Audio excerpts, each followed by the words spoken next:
सपना चंद्रा और विकास की इकलौती बेटी थी। चंद्रा और विकास के पास भले ही कुछ न था, पर उन्होंने अपनी बेटी की हर ख्वाहिश बचपन से ही पूरी की थी। ज्यादा गरीबी में रहने के कारण सपना का बर्ताव उसके माता पिता के प्रति बिल्कुल भी ठीक न था। माँ, दरअसल हम सारी कॉलेज फ्रेंड्स ने घूमने का प्लान बनाया है। तो मुझे उसके लिए कुछ पैसे चाहिए। अच्छा अच्छा बेटा, मैं तुझे दे देती हूँ। माँ, ये क्या, बस 50 रुपए? इतने में तो हम एक लोग भी अच्छे से नहीं खा पाएंगे। अरे बेटा, तो अब तेरे पापा की तनख्वाह आ जाएगी तो उसके बाद मैं तुझे और दे दूंगी। माँ, मुझे अभी चाहिए और तुम बाद में देने की बातें कर रही हो। रहने दो, मैं नहीं जा रही। और ये अपने 50 रुपए भी अपने पास रखो। सपना, ये तू कैसे बात कर रही है? सपना का पिता सब्जी का ठेला लगाता था, जिससे उसकी आमदनी ज्यादा कुछ तो नहीं हो पाती। अगले दिन सपना, बेटा तू कॉलेज जा रही है? हाँ, जा तो मैं कॉलेज ही रही हूँ। बेटा ऐसा कर कि आज कॉलेज मत जा। मिश्रा जी का फोन आया था, वो हमसे तेरे रिश्ते के बारे में बात करने आ रहे हैं। मिश्रा जी? कहीं ये वही तो नहीं जो बहुत अमीर है? हाँ बेटी, ये वही है। माँ, फिर तो मैं बिल्कुल भी कॉलेज नहीं जा रही। तुम ऐसा करो कि जल्दी जल्दी मेरे लिए कोई अच्छा सा कपड़ा निकाल दो। अच्छा अच्छा, निकाल देती हूँ। तू हाथ मुंह धोकर नाश्ता करने को आ जा। अरे चंद्रा जी, अब देखिए ना, मेरे बेटे के लिए रिश्ते तो कोई कम नहीं आते हैं, पर आपकी बेटी हमें सबसे ज्यादा भाई है। अरे ये तो बहुत अच्छी बात है अर्चना जी। अब देखिए, रिश्ता तो बस ऐसे ही फीका फीका नहीं होगा ना, थोड़ा तो लेन देन चलता ही है। हाँ कहिए। देखिए, ज्यादा कुछ तो नहीं, बस 4 चक्के की गाड़ी और 4 लाख रुपए, इतने में हमारा काम हो जाएगा। अरे बहन, पर हम इतने का इंतजाम करेंगे कैसे? जरा हमारा भी तो सोचिए। अब देखो चंद्रा, जितना मुझे कहना था मैंने तो उतना कह दिया, अब आगे का तुम लोगों को देखना है। देखो जी, मुझे तो ये लोग सही नहीं लग रहे। मेरी आज सुबह ही सुचित्रा से बात हुई थी। उसने कहा इनका छोटा बेटा राकेश एक बहुत बड़े क्रिमिनल एक्ट में पकड़ा गया है। मैं तो अपनी बेटी को इस घर में नहीं भेजना चाहती। क्या माँ? मैंने सब सुन लिया। साफ साफ कहो ना कि दहेज सुन करके तुम्हारे इरादे बदल गए। अरे आप लोग मेरे बारे में भी तो सोचो। अगर मैं शादी करके इतने अमीर घर में जाऊंगी तो आप लोगों की जिंदगी भी बदल सकती हूँ। अरे बेटा, तू समझ नहीं रही है। तुम्हारी जिंदगी दे करके हम अपनी जिंदगी नहीं बदलना चाहते। ओहो, आप लोगों को तो मेरी कोई खुशी बर्दाश्त ही नहीं है।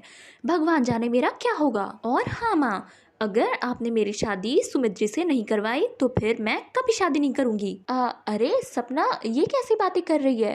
अरे चंद्रा, रहने दो, वक्त आने पर खुद ही समझ जाएगी। सपना के जिद के आगे विकास और चंद्रा दोनों हार जाते हैं और सपना की शादी सुमित से करवा देते हैं। शादी के फौरन बाद ही सुचित्रा और सुमित ने अपना रंग दिखाना शुरू कर दिया।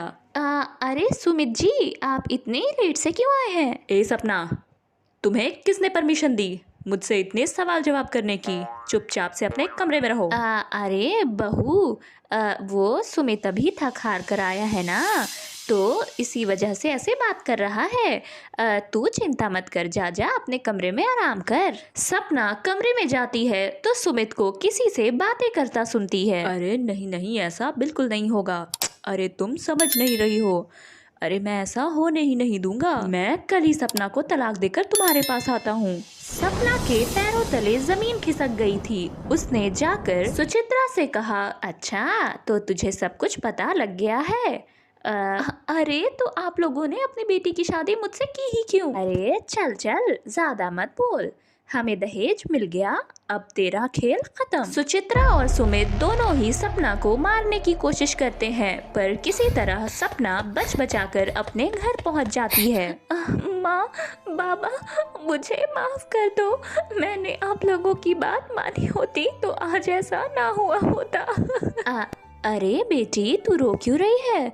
हमें पूरी बात तो बता। सपना उन्हें पूरी बात बताती है। अच्छा, पर हमारे पास तो कोई सबूत भी नहीं है कि हम उसके खिलाफ जाकर रिपोर्ट लिखवाएं। और सपना मेरी बेटी, तू बिल्कुल भी चिंता मत कर, अभी भी तेरे लिए रिश्ते खत्म नहीं हुए। कल ही लखन जी का फोन आया था।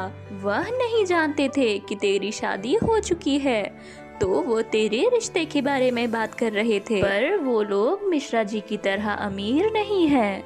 कोई बात नहीं माँ, काश मैं आप लोगों की बात पहले ही समझ जाती। अमीरी दिल से होती है, पैसों से नहीं। अरे मेरी बच्ची। सपना की शादी निखिल से हो जाती है और वो दोनों हमेशा हमेशा के लिए एक दूसरे के प्यार के बंधन में बंध जाते हैं। बंटी, क्या तू मुझे वो खिलौने देगा जो तू मुझे कल दिखा रहा था? मैं तुम्हें कैसे दे दूंगा? मेरे पापा इंग्लैंड से लेकर आए हैं। तुम जैसे गरीब लोग तो इस तरह के खिलौने कभी देखे भी नहीं होगे ना। सोहम को बंटी की बातों का बहुत बुरा लगता है। बंटी, कहाँ है तू? कब से तुझे ढूंढ रही हूँ। माँ, मैं तो यहाँ हूँ। ओफो बंटी, मैं तुझे कब से ढूंढ रही थी। इतनी देर से तू कहाँ था?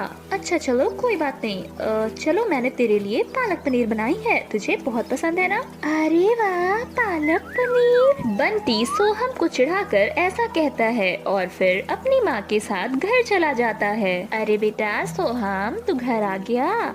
चल जल्दी जल्दी मुंह हाथ धो ले, मैंने आज तेरे पसंद के आलू के पराठे बनाए हैं। माँ, मुझे आलू के पराठे नहीं खाने हैं। अच्छा, तो क्या खाना है मेरे बेटे को? मुझे भी वही खाना है, पागल पनीर। बेटा, वो पागल पनीर नहीं, पालक पनीर होता है। हाँ हाँ, जो भी है, मुझे भी वही खाने हैं। बंटी की मामा ने उसके लिए पागल पनीर बनाया था। अरे मेरे लाल, हम उनकी तरह नहीं हैं। फिर सुमन को एहसास होता है कि वो इस तरह की बातें अपने छोटे से बेटे को कैसे ही समझाएगी, तो फिर वो अपना मुंह बंद कर लेती है। अच्छा अच्छा, ठीक है सोहम, मैं तेरे लिए पागल पनीर जरूर बना दूंगी। सच में माँ, तुम बहुत अच्छी हो। सुमन ने पालक पनीर बनाने का वादा तो कर लिया था, पर असल बात तो यह थी कि ना उनके घर में पालक था और ना ही पनीर। मैंने सोहम से पालक पनीर बनाने का वादा तो कर लिया है, पर मैं बनाऊंगी कैसे? हम तो इतनी मुश्किलों से आटे चावल ही खरीद पाते हैं, पालक और पनीर कहाँ से लेकर आएंगे? चलो मान लिया कि पालक तो खेत से आ भी जाएंगे, पर पनीर वो तो काफी महंगा हो गया है। हम जैसे गरीब भला पनीर के बारे में तो सोच भी नहीं सकते। ये सब सोचकर सुमन बहुत उदास थी। अरे सुमन, क्या बात है, किस सोच में डूबी हो? अरे आप आ गए। अब आप देख लीजिए, आपके प्यारे लाडले बेटे ने फरमाइश की है पालक पनीर खाने की, तो फिर बनाओ पालक पनीर, इतनी दुविधा कैसी? आप तो बड़ी आसानी से कह दे रहे हो जी, पर सच तो आप भी जानते हो, पालक पनीर कितना महंगा मिलता है बाजारों में। ना हम बाजार से खरीद सकते हैं और ना घर पे बना सकते हैं। ओफो सुमन, अगर हमारे बेटे ने फरमाइश कर ही दी है तो फिर पालक पनीर तो जरूर बनेगा। पालक की तो तुम चिंता मत करो, पालक मैं अपने खेत से ले आऊंगा।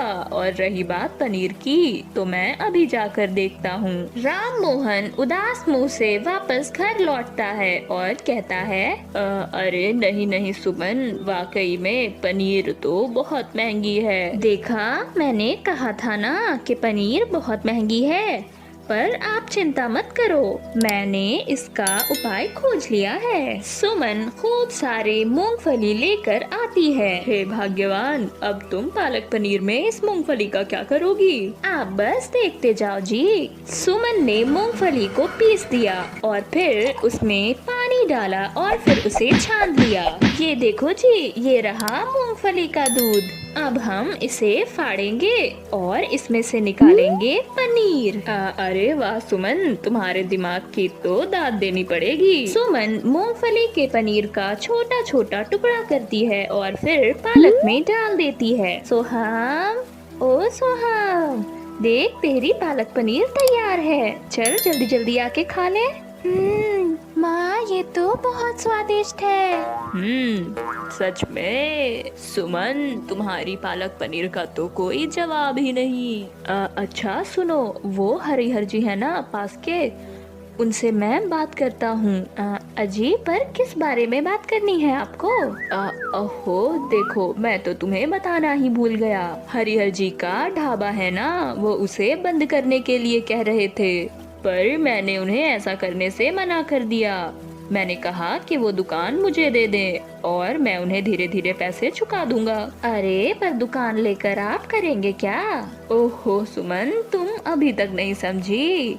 हम लोग मिलकर वहाँ ढाबा खोलेंगे और तुम यही पालक पनीर वहाँ भी बनाओगी। अब सुमन को धीरे धीरे सब कुछ समझ में आ रहा था। वो इस चीज के लिए राजी हो जाती है और फिर वो दोनों एक छोटा सा ढाबा खोलते हैं जिसका नाम सोहम भोजनालय होता है। पालक पनीर तो लोगों ने खूब खाए थे, पर सुमन के हाथ के पालक पनीर का जादू तो कुछ और ही था, जो धीरे धीरे लोगों के दिलो दिमाग पर छा रहा था। राम मोहन ने जैसा सोचा था बिल्कुल वैसा ही हो रहा था। लोग सुमन के पालक पनीर का आनंद खूब ले रहे थे। इसी तरह एक साल बीत गए। अब सुमन और मोहन की मेहनत से उनके सर पे अच्छी खासी छत हो गई थी और अब वो सोहम को भी हर चीज दे सकते थे जो कभी सोहम चाहा करता था। अरे सोहम, तेरे पास इतनी बड़ी कार कहाँ से आई? वो ये मेरे बाबा ने मुझे लेकर दिया है। तू इससे खेलना चाहता है? हाँ, मैं भी इससे खेलना चाहता हूँ। बंटी ने जैसा किया था, सोहम बिल्कुल भी वैसा ना करके उसे अपना खिलौना खेलने को दे देता है। बंटी को भी अपनी गलती का एहसास हो गया था और फिर अब वो दोनों पक्के दोस्त बन गए थे। पंछी बनी उड़ती फिरूं मस्त गगन में, आज मैं आजाद हूँ दुनिया की चमन में। अरे मैडम, आपका पर्स। एयरपोर्ट से आते समय श्रद्धा का पर्स वहीं पर गिर गया था। इसी वजह से अंकित उसे आवाज़ें लगा रहा था, पर वो तो अपनी ही धुन में मगन थी। वो ये आपका पर्स वहाँ एयरपोर्ट पर गिरा पड़ा मिला। ये लीजिए। थैंक यू मुझे ये पर्स वापस करने के लिए। इसके बाद अंकित और श्रद्धा अपने अपने रास्ते चले जाते हैं। अगले दिन जब श्रद्धा बाजार जाने को निकलती है तो कुछ गुंडे उसके पीछे पड़ जाते हैं। अरे ओ मैडम जी, कहाँ जा रही हो मैडम? जरा हमें भी तो साथ लेके चला। कौन हो तुम लोग और मुझसे क्या चाहते हो? दूर हटो मुझसे, छोड़ो मुझे। संयोग से अंकित भी उसी रास्ते से गुजर रहा था। अरे ओ, तुम सब नहीं सुधरने वाले। रुक, तुझे मैं अभी बताता हूँ। तुम ही जैसे लोगों की वजह से आज हमारे भारत में लड़कियाँ सुरक्षित नहीं हैं। चलो भागो यहाँ से और आज के बाद किसी को इस तरह छेड़ने की हिम्मत बिल्कुल भी ना करना। आपका बहुत बहुत शुक्रिया। हाँ, अरे आप तो वही हो ना जिसने मुझे एयरपोर्ट पर मेरा पर्स वापस किया था? हाँ। मैं आपको वैसे भी शुक्रिया कहना चाह रही थी। आपने मेरी एक बार नहीं बल्कि दो दो बार मदद की है। अरे देखिए, शुक्रिया कहने की ऐसी कोई ज़रूरत नहीं है। इंसानियत के नाते हमें एक दूसरे की मदद बिल्कुल करना चाहिए। ये लीजिए मेरा नंबर, और कभी भी आपको मेरी ज़रूरत पड़े तो आप मुझे बेझिझक कॉल कर लिया करिएगा। थैंक यू, वैसे भी मुझे यही चाहिए था। अगले दिन ही श्रद्धा अंकित को कॉल करती है और उसे मिलने के लिए कैफे बुलाती है। अंकित, मैं तुमसे एक बहुत ज़रूरी बात कहना चाहती हूँ। दरअसल मैं तुम्हें पसंद करती हूँ। हाँ? नहीं, ये गलत है। क्या? किसी को पसंद करना क्या इतना गलत है? नहीं, मैं वो नहीं कह रहा। मेरे कहने का मतलब है, मैं एक बहुत करीब परिवार से हूँ और मुझे नहीं लगता आपका और मेरा कोई भी मेल है। मुझे नहीं लगता मैं आपको कभी भी खुश रख पाऊँगा। अंकित, मुझे नहीं लगता मुझे तुम्हारे अलावा और कहीं भी कोई खुशी मिल सकती है। अपने प्रति श्रद्धा के बढ़ते हुए प्रेम को देखकर अंकित भी शादी के लिए मान जाता है और दोनों अपने अपने परिवार वालों से कहकर जल्दी ही शादी कर लेते हैं। श्रद्धा, मुझे माफ़ कर दीजिएगा क्योंकि मुझे नहीं लगता मैं आपको उस हिसाब से खुश रख पाता हूँ। आप कहाँ महलों में पली बढ़ी हैं और मैं हमेशा से इस गरीब कुटिया में ही पला बढ़ा हूँ। ओफो, आप भी किस तरह की बातें कर रहे हैं? आप नहीं जानते कि मुझे पैसों से कोई प्यार नहीं है। मैं हमेशा से ही एक ऐसा इंसान चाहती थी जो मुझे समझ सके और जो दिल का बहुत साफ हो, और मुझे वो आप लगे। अंकित की माँ सरिता अपनी बहू श्रद्धा से खूब प्यार किया करती। बहू, कितने काम करेगी बहू, जाकर आराम कर ले, तू आज बहुत थक गई होगी। ओफो माँ, तुम भी हद ही करती हो। मैंने कुछ किया है जो मैं थक जाऊंगी? सारे काम तो तुम खुद ही कर लेती हो। तुम तो मुझे कुछ करने ही नहीं देती। अरे अब मैं बहू से काम करवाऊंगी तो लोग क्या कहेंगे कि बुढ़िया बैठकर खाती है और बहू से काम करवाती है। दिन गुजरते ही श्रद्धा गर्भवती हो जाती है। आज उससे मिलने के लिए उसके माता पिता भी घर आ रहे थे। अरे माँ, मैं बैठे बैठे बहुत बोर हो रही हूँ, मैं आज कुछ बना दूँ? अरे नहीं बेटा, अगर तुझे कुछ खाना है तो किसी और को कह दे। अरे माँ, मैं अभी बना कर आती हूँ, आप बिल्कुल चिंता मत कीजिए। ओफो, ये लड़की भी ना। अरे नमस्ते नमस्ते। सुधा जी, आइए आइए, अंदर आइए। अंदर तो मैं आ ही रही हूँ, मेरी बेटी कहाँ है? अरे वो तो अभी अभी रसोई में गई है, मैं अभी बुलाती हूँ। क्या? इस हालत में रसोई में गई है? तुम पागल हो गई हो क्या? You mad peoples! अरे अरे सुधा जी, आप थोड़ा शांत हो जाइए, मैं उसे अभी बुला कर लाती हूँ। देखो, मैं ये सब कुछ नहीं जानती, मेरी बेटी को जल्दी से बाहर भेजो, मैं उसे अभी लेकर जा रही हूँ। मेरी महलों में रहने वाली बेटी पता नहीं कैसे इस फटीचर से घर में रह रही है। हाँ, ये सब यहाँ पर क्या हो रहा है? अच्छा हुआ बेटी जो तुम यहाँ पर आ गई। अब तू चल मेरे साथ, हम एक दिन यहाँ नहीं रुकेंगे। पर माँ, मैं आप लोगों के साथ कैसे जा सकती हूँ? ये तो मेरा घर है और मैं यहाँ से कहीं नहीं जा रही। मेरी बेटी, तुझसे ये लोग कितने काम करवाते हैं ना, तू बिल्कुल चिंता मत कर। यहाँ मुझसे कोई काम नहीं करवाता है, मैं तो खुद ही बैठे बैठे बोर हो जाती हूँ। और हाँ, अगर आप लोगों का अब यहाँ आने का मकसद पूरा हो गया हो तो आप लोग वापस जा सकते हैं। बेटा, तुझे उनसे हम लोगों के लिए इस तरह से बात नहीं करनी चाहिए थी। माँ, जिस तरह से वो मेरी माँ है उसी तरह से तो आप भी मेरी माँ है ना। आप लोगों को कोई बुरा कहे मैं बर्दाश्त नहीं कर